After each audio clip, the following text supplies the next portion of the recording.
है। हाँ। तो आप सभी विद्यार्थियों को मेरी ओर से सुप्रभात।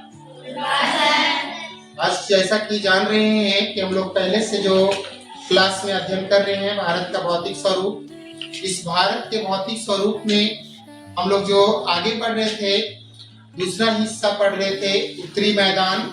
उस उत्तरी मैदान के अलग अलग भाग थे, जिसमें से हम लोग उत्तरी मैदान को 4 वर्गों में 4 भागों में बांटा गया था।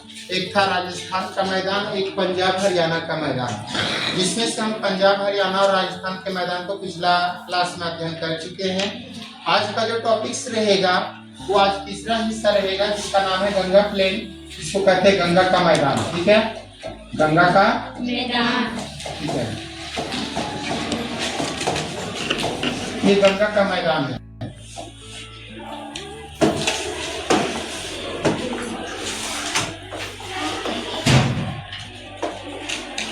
इस गंगा के मैदान को हम लोग आज देखते हैं कि गंगा के मैदान में कैसे हम लोगों को कार्य होता है, कहां से कहां तक इसका विस्तार है।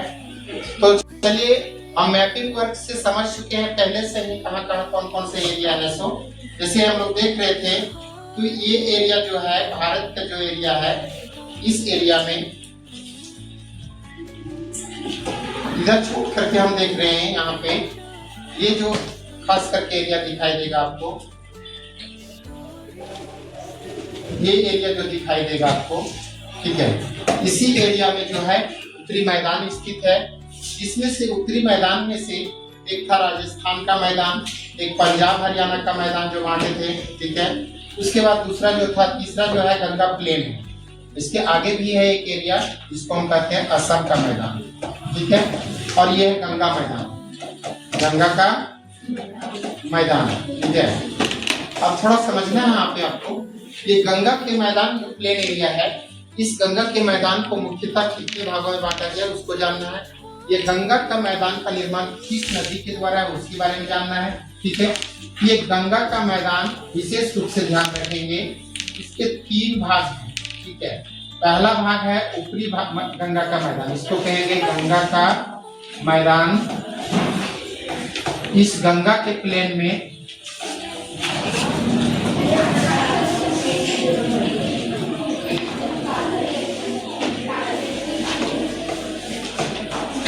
इस गंगा के प्लेन को 3 भागों में बांटा गया है। पहला भाग है, पहला हिस्सा जो है वो कहते हैं ऊपरी गंगा का मैदान, ऊपरी गंगा का मैदान। बीच का हिस्सा को, दूसरा को मध्य गंगा का मैदान।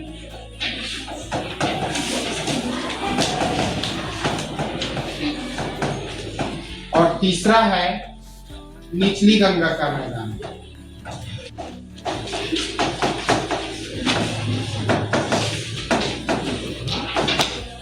ठीक है, ये 3 भाग में इसको बांटा गया, किसको, गंगा के मैदान को। तीनों भाग में इसको समझना है क्या क्या है। तो सबसे पहले चीज देखना है कि ये गंगा का प्लेन जो है, ये गंगा का मैदान मुख्यतः किन किन नदियों द्वारा हुआ है।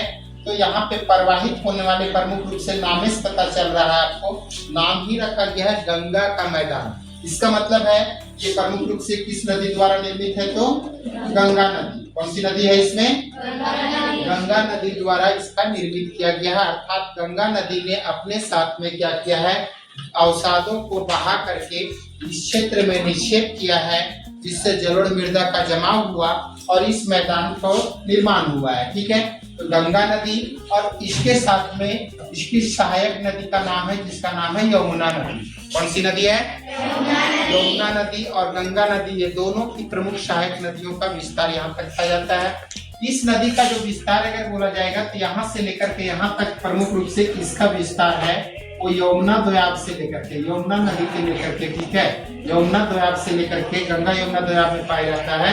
और इस तरह यहाँ तक तीस्ता तक। ठीक है, तीस्ता तक, तीस्ता नदी तक है। तीस्ता नदी कहाँ बहती है, तो सिक्किम के पास बहती है। ठीक है, वेस्ट बंगाल होते हैं, बांग्लादेश में जाकर के चली जाती है। तो तीस्ता नदी तक इसका विस्तार, ये तीस्ता नदी है, ये यमुना नदी है।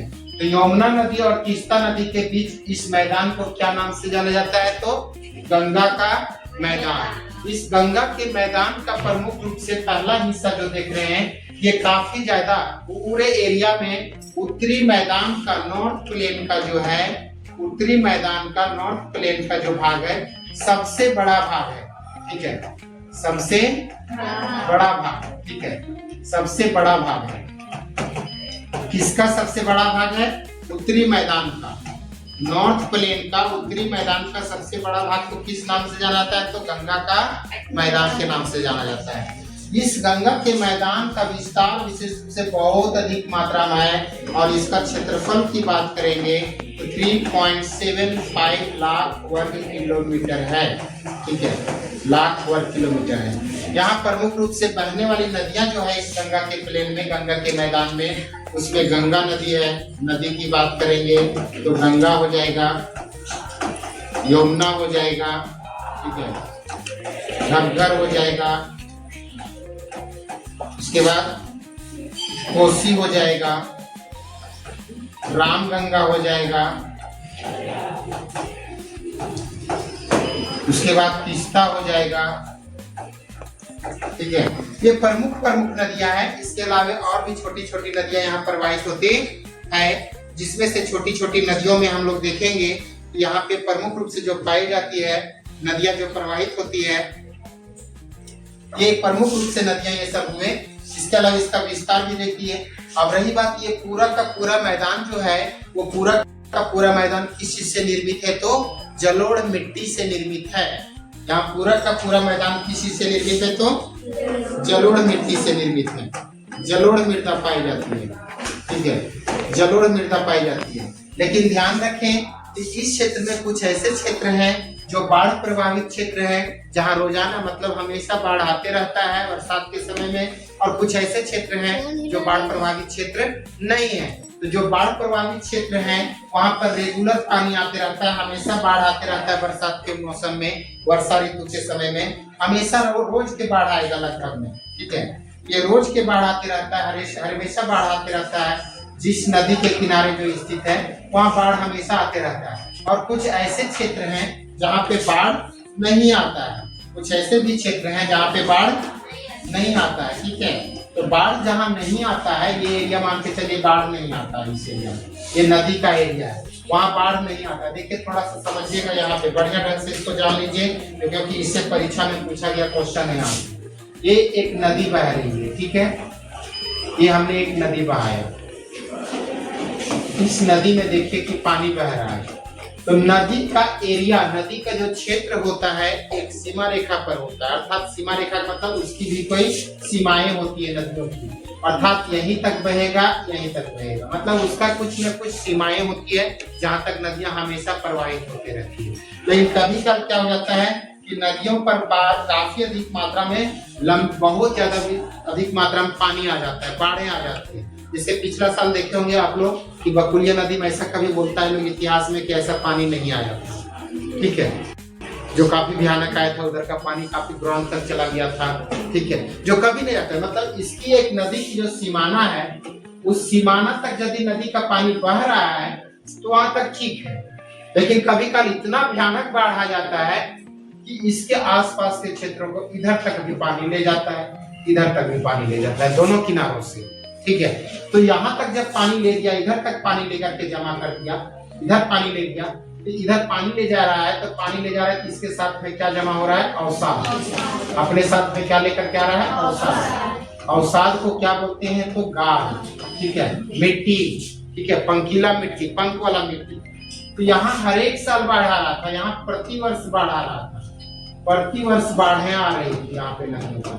यहाँ प्रतिवर्ष बाढ़ नहीं, पता चला कि एक साल आया, उसका 10 साल, 20 साल, 30 साल, 40 साल, 50 साल, 100 साल तक ले यहाँ पे वैसा भयानक बाढ़ आए नहीं किया। एक साल इतना भयानक बाढ़ आया था, फिर 40-50 साल तक वैसा भयानक बाढ़ नहीं आया। जब भयानक बाढ़ नहीं आया तो जो इधर अवसाद जमा किया था, तो अवसाद क्या है? जल के द्वारा ढो करके, जल के द्वारा बहा करके लाई गई मिट्टी को जलोढ़ मिट्टी कहते हैं। जल के द्वारा ढो करके, जल के द्वारा बहा करके लाई गई मिट्टी जलोढ़ मिट्टी है। इसका मतलब ये अवसाद कैसा मिट्टी है? तो जलोढ़ मिट्टी है। कैसी मिट्टी है? ये जलोढ़ मिट्टी है। ठीक है, ये जलोढ़ मिट्टी है। अब ये जलोढ़ मिट्टी है, तो जलोढ़ मिट्टी जो है ये भी तो जलोढ़ मिट्टी है। यहाँ भी हर एक बार नदियां बाढ़ ला रही है, ठीक है, हर एक साल प्रवाहित करके ला रही है। तो यहाँ जो जलोढ़ मिट्टी है वो जो हर एक साल आ रहा है, यहाँ पे कभी आया 20 साल 40 साल 50 साल तक बाढ़ नहीं आया, ठीक है। इसका भी कारण है, प्लस हवाओं के द्वारा, ठीक है, हवाओं के द्वारा भी यहाँ पे क्या हो जाता है, जो विक्षेपित करता है या अपर्दन करता है, उसके माध्यम से भी यहाँ की मिट्टी एक दूसरे स्थान पर बह जाती है, उड़ा ले जाती है हवा, ठीक है।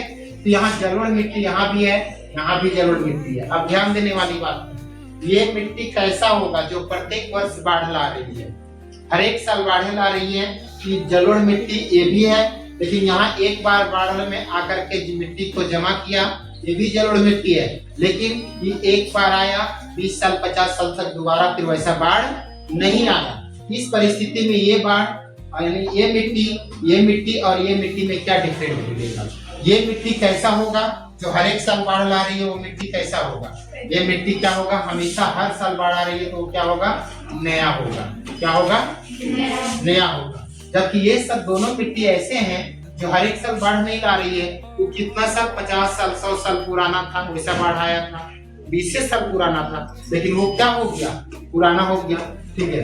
इसको पुराना जलोढ़ मिट्टी कहेंगे, इसको नया जलोढ़ मिट्टी कहेंगे।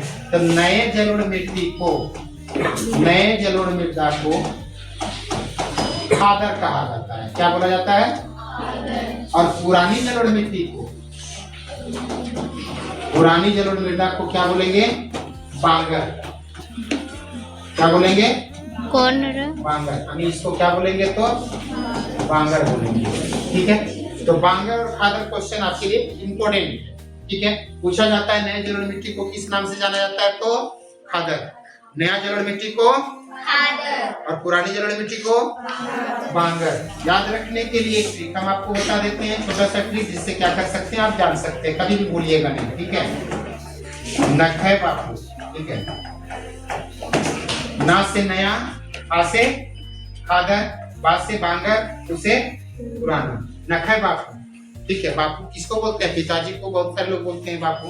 तो वो आपके जो है नया जलोढ़ मिट्टी को खादर कहते हैं, और बांगर किसको कहते हैं, पुरानी जलोढ़ मिट्टी को। तो नखे बापू के माध्यम से आप ट्रिक्स याद कर सकते हैं। ये परीक्षा में ऑब्जेक्टिव में पूछा गया क्वेश्चन है, नया जलोढ़ मिट्टी को क्या कहते हैं, पुरानी जलोढ़ मिट्टी को क्या कहते हैं। इसका मतलब यहाँ पे दोनों प्रकार के जलोढ़ मिट्टी पाई जाती है, अर्थात खादर भी पाई जाती है और बांगर भी पाई जाती है, ठीक है। कहाँ पे, गंगा के मैदान में। उत्तरी मैदान सब जगह नहीं होगी, बात कर रहे हैं अभी हम जो पढ़ रहे हैं वो कौन सा पढ़ रहे हैं, गंगा का प्लेन पढ़ रहे हैं, ठीक है।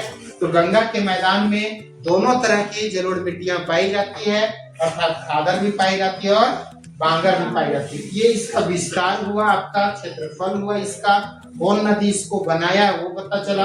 अब इसी का आगे का भाग अगर हम लोग देखते हैं, तो अगला हिस्सा में हम लोग देखेंगे कि पहला जो है वो क्या मिला था आपको, ऊपरी गंगा का मैदान, ठीक है। पहला क्या मिला था, ऊपरी गंगा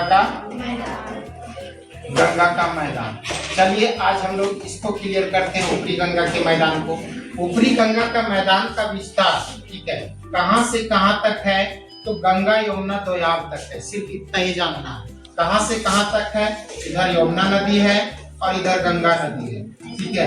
तो गंगा और यमुना के दोयाब तक ले, गंगा और यमुना के दोयाब क्षेत्र तक क्या पाया जाता है, तो इसको गंगा यमुना दोयाब कहते हैं। इसको क्या बोलते हैं, गंगा यमुना दोयाब। दोआब के बारे में कल बता चुके थे रे बाबू। दोआब किसको कहा जाता है, दो नदियों के बीच की भूमि को क्या कहते हैं, दोयाब कहते हैं। तीन नदियों के बीच की भूमि, चार नदियों का, इसी तरह से पंजाब बताए थे। पंजाब मीन्स पंजाब, यानी वहाँ पे पंजाब क्यों नाम पड़ा, क्योंकि वहाँ पे कितने नदियां बहती है, 5 नदियां बहती है। क्रम से बता दिए थे, उत्तर से दक्षिण कौन कौन था, 100। तो यहाँ पे गंगा यमुना दोयाब क्षेत्र, मतलब ये गंगा नदी और यमुना नदी के बीच के भूमि क्षेत्र जो होते हैं वो कौन होते हैं, तो ऊपरी गंगा का मैदान होता है। कौन होता है, ऊपरी गंगा का मैदान होता है, इसको ऊपरी गंगा का मैदान कहते हैं, ऊपरी गंगा प्लेन, ठीक है।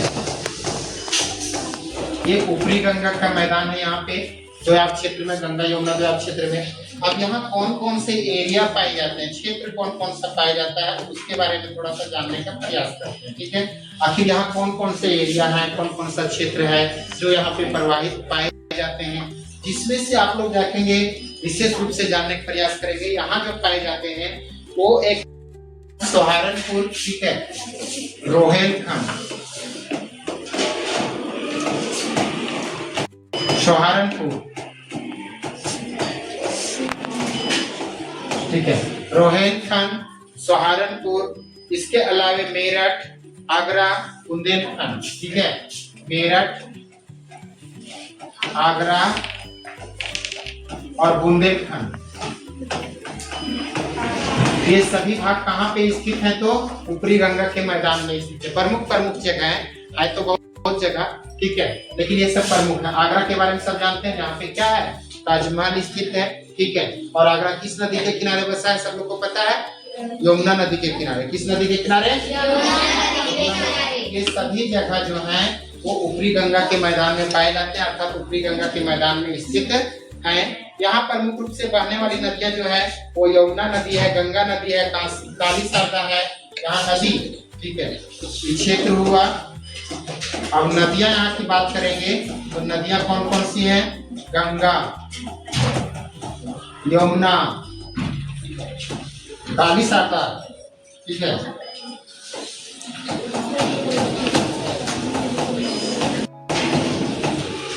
काली शारदा, और विशेष रूप से कौन कौन से हैं नदियां यहाँ पे, रामगंगा, घग्गर और पुनपुन, ठीक है, रामगंगा, घग्गर और पुनपुन नदियां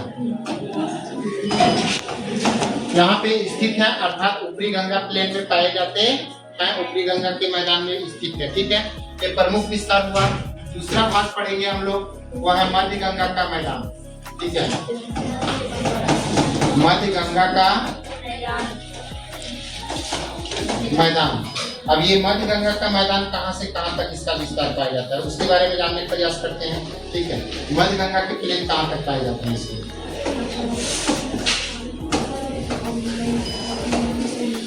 मध्य गंगा का मैदान जो है पूर्वी विस्तार, इसका बात करेंगे तो विस्तार कहाँ से कहाँ तक है, तो पूर्वी उत्तर प्रदेश से, ठीक है, पूर्वी यूपी से लेकर के कहाँ तक, पूरा बिहार तक है। पूरा बिहार तक ये विस्तार इसका पाया जाता है। अर्थात इस मैदान में काफी लंबा चौड़ा एरिया है, इस मैदान में काफी ज्यादा क्षेत्र है। यहाँ पर भी विशेष रूप से काली शारदा बहती है। कोसी और गंडक और घग्गर नदी की बात करेंगे तो काली शारदा, कोसी और गंडक। तो इस प्रकार से मध्य गंगा के मैदान में जो है वो विस्तार इसका देख लिए। यहाँ पे नदियां जो बहती है काली शारदा, कोसी, गंडक, घग्गर और राप्ती नदी है। ठीक है, ताप्ती यहाँ नहीं है, यहाँ राप्ती नदी है। इसका विस्तार के साथ साथ ये तीनों गंगा के मैदान जो देखें, अब ऊपरी गंगा, मध्य गंगा और निचली गंगा, उसमें सबसे ज्यादा विस्तार इसी में है। और यहाँ पर भी सबसे अधिक मात्रा में क्या पाया जाता है, अधिक जलोढ़ मृदा पाई जाती है। ऐसी मृदा पाई जाती है तो जलोढ़ मृदा का विस्तार सर्वाधिक है, मृदा का विस्तार। ठीक है, लेकिन हाँ ध्यान रखें, दोनों क्षेत्रों में पाया जाता है। अर्थात एक नया भी पाया जाता है, खादर भी, और दूसरा बांगर भी। लेकिन बांगर यहाँ कम पाया जाता है और खादर ज्यादा पाया जाता है। क्यों? क्योंकि यहाँ इस मैदान में हर एक साल जितने ये सभी नदियां हैं ना, वो हर एक साल यहाँ पे क्या करती है, मृदा का निक्षेप करती है, अवसाद का जमाव करती है। इस कारण से यहाँ पे क्या है, अधिकांशता अधिक क्षेत्रों में क्या पाया जाता है, खादर मिट्टी पाई जाती है। इस क्षेत्र में एक सबसे अधिक सर्वाधिक मार्ग बदलने वाली नदी, ठीक है, सर्वाधिक मार्ग बदलने वाली नदी,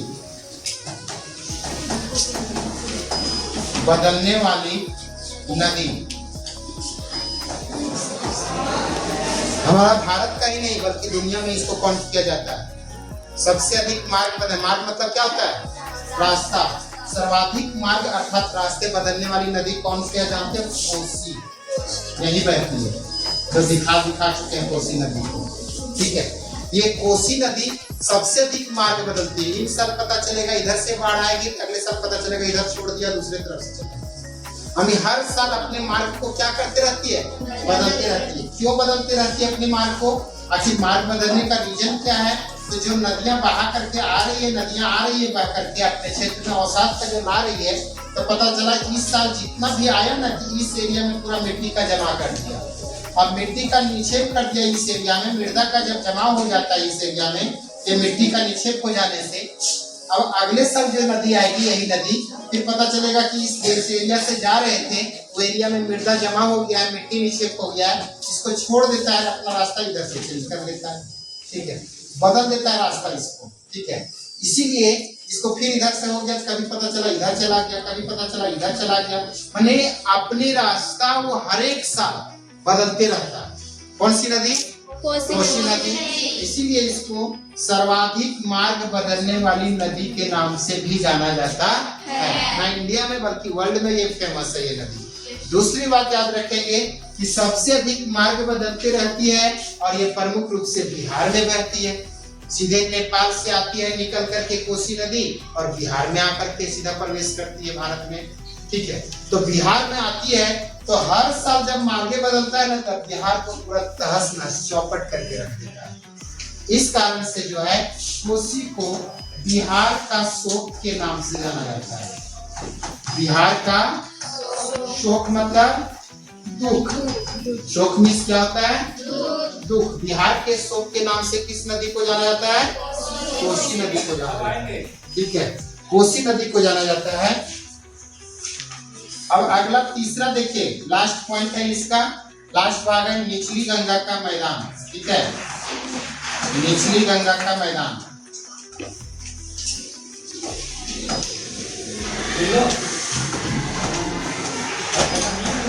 निचली गंगा का मैदान, ये निचली गंगा का मैदान का विस्तार जो है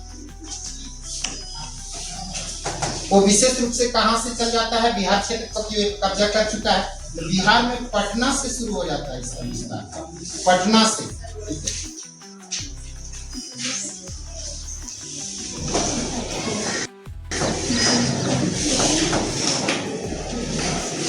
ये विस्तार है पटना से लेकर के पूरा वेस्ट बंगाल तक जाता है। ठीक है, पश्चिम बंगाल तक जाता है इसका विस्तार। और यहाँ पर भी कुछ कुछ नदियां प्रवाहित होती है, जिसे निचली गंगा के मैदान के नाम से जाने जाते हैं। ये भाग सबसे अधिक उपजाऊ भाग होती है। ये भी भाग उपजाऊ था, ये भी उपजाऊ भूमि थी।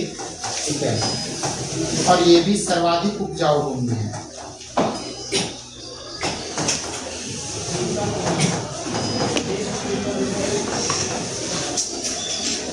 सर्वाधिक उपजाऊ भूमि पाया जाता है कहाँ पे?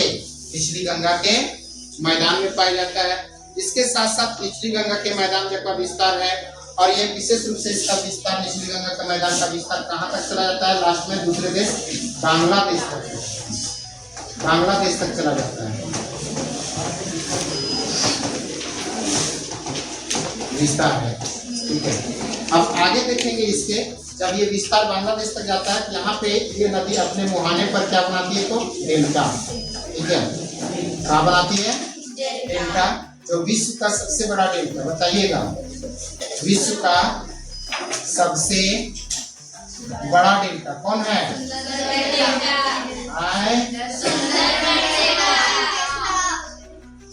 सुंदरबन का डेल्टा।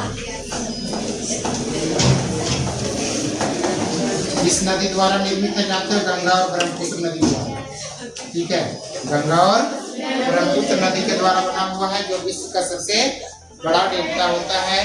यहाँ जलोढ़ मिट्टी पाई जाती है, अर्थात खादर मिट्टी पाई जाती है। ठीक है, जिस कारण से ये काफी अधिक उपजाऊ होता है। यहाँ पे लिख दिए सर्वाधिक उपजाऊ है। ये विस्तार इसका है निचली गंगा के मैदान का, ऊपरी गंगा के मैदान, मध्य गंगा के मैदान और निचली गंगा के मैदान। ये तीन भागों में बांटे हैं हम लोग गंगा के मैदान को।